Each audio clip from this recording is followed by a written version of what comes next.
আসসালামু আলাইকুম। বিসমিল্লাহির রহমানির রহিম।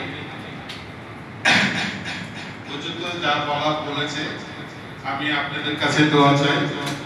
আমি সামনে নির্বাচনে দাঁড়ানোর জন্য এই জায়গায় সম্ভাবনা প্রার্থী, যদি আমাকে নমিনেশন দেয়, আপনারা আমার জন্য দোয়া করবেন, আমার মায়ের জন্য দোয়া করবেন।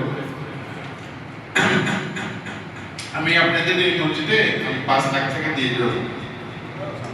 ঠিক আছে, আলহামদুলিল্লাহ।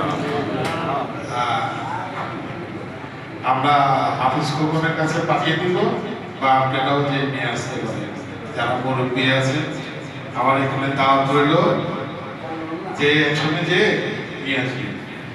যখনই যাবেন একটু বলে যাবেন, সকালের দিকে বলবেন যেন ব্যাংক থেকে উঠে রাখতে পারি। আপনারা সবাই আমার জন্য দোয়া করবেন, এ বলে আমার বক্তব্য শেষ করছি। খোদা হাফেজ।